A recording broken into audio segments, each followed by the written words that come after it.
Western countries में इस वक्त इमिग्रेशन लॉ काफ़ी ज़्यादा रिस्ट्रिक्टेड हो गए हैं और काफ़ी ज़्यादा स्ट्रिक्ट हो चुके हैं। प्रतिबंधों के बीच अब रूस भारतीय नागरिकों को रोजगार देने में काफ़ी तेज़ी दिखा रहा है। रूस में विशेष रूप से मशीनरी और इलेक्ट्रॉनिक्स क्षेत्र की कंपनियां भारतीयों को काम पर रखने में बढ़ती रुचि दिखा रही हैं। ये जानकारी भारत के रूस में राजदूत विनय कुमार ने राज्य समाचार एजेंसी को दी है। आपको बता दें कि राजदूत विनय कुमार बताते हैं कि रूस में भारतीयों की संख्या बढ़ने के कारण भारतीय दूतावास की वाणिज्य सेवाओं पर भी काम का बोझ पड़ गया है। रूस की कंपनियां रूसी रूल्स, कानूनों और कोटा के अंतर्गत भारतीय कुशल श्रमिकों को काम पर ले रही हैं और ये पहल पश्चिमी देशों जैसे कि अमेरिका, कनाडा, यूनाइटेड किंगडम में आप्रवासन नियमों के काफी कड़े होने के बीच आई है, जहां भारतीयों के लिए काम के अवसर काफी ज्यादा सीमित हो रहे हैं। ऐसे में भारतीय कुशल कामगारों के लिए रूस एक नई और बड़े अवसर वाला विकल्प बनकर उभरा है। भारत रूस के कूटनीतिक संबंधों की बात करें तो लंबे समय से ये मजबूत रहे हैं और दोनों देशों के बीच सहयोग की नींव पर भरोसा करता आया है। इसलिए भारत और रूस के बीच बढ़ते कनेक्शन को रोजगार के क्षेत्र में भी नई दिशा मिल रही है।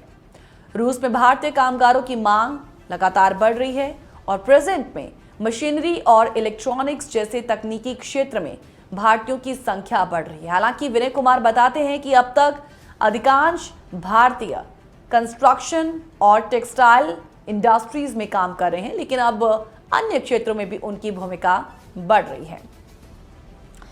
रूस में भारतीय कामगारों की बढ़ती संख्या से संबंधित कागजी कार्रवाई और दस्तावेजीकरण की जिम्मेदारी भी अब इंडियन एम्बेसी के कंधों पर है। पासपोर्ट नवीनीकरण, जन्म प्रमाण पत्र, पासपोर्ट खो जाने जैसे आपात स्थितियों में भारतीय दूतावास की सहायता भारतीय नागरिकों के लिए महत्वपूर्ण साबित हो रही है। चलिए समझते हैं कि रूस की जब बात आती है तो वहां पर इंडियन कम्युनिटी का जो विस्तार है वो क्या है और किस तरीके से ये लगातार बढ़ रहा है। समझते हैं इसे। तो यहां आपको बता दें कि समुदाय तो काफी तेजी से बढ़ रहा है, जिसमें छात्र, पेशेवर और मजदूर जो हैं वो शामिल हैं। और इंडियन एम्बेसी के अकॉर्डिंग रूस में लगभग 14,000 भारतीय नागरिक रहते हैं।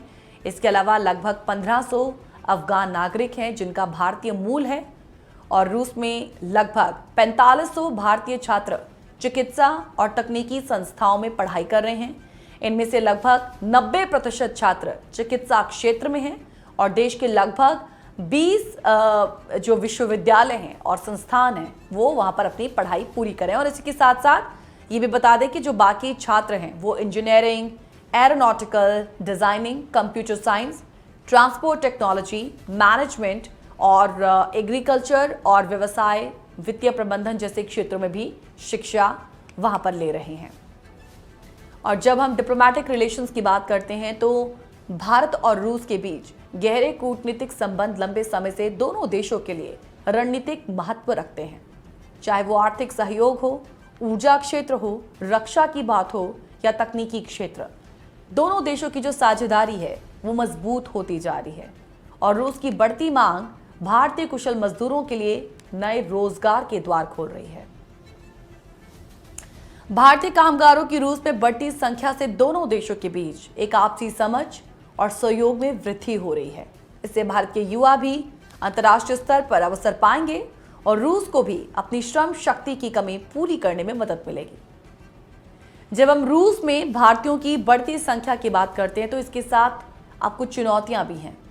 दूतावास की सेवाओं पर बोझ बढ़ रहा है। कागजी प्रक्रिया की जो कॉम्प्लेक्सिटीज हैं, स्थानीय कानूनों का पालन जैसे मुद्दे भारत के लिए काफी इंपॉर्टेंट है। इसलिए दोनों देशों को मिलकर अब इस फील्ड में बेहतर सहयोग और सुविधाएं प्रदान करनी होगी।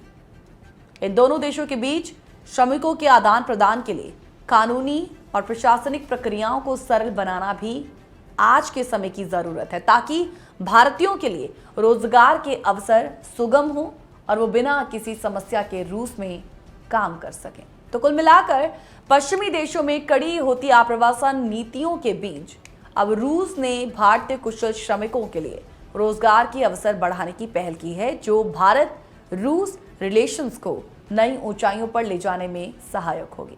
भारतीय छात्रों और पेशेवरों की बढ़ती संख्या रूस में एक सकारात्मक संकेत है, जो दोनों देशों के बीच सांस्कृतिक और आर्थिक सहयोग को मजबूत बनाएगा। कहीं ना कहीं इस कदम से भारत के युवाओं को वैश्विक मंच पर बेहतर अपॉर्चुनिटीज मिलेंगी।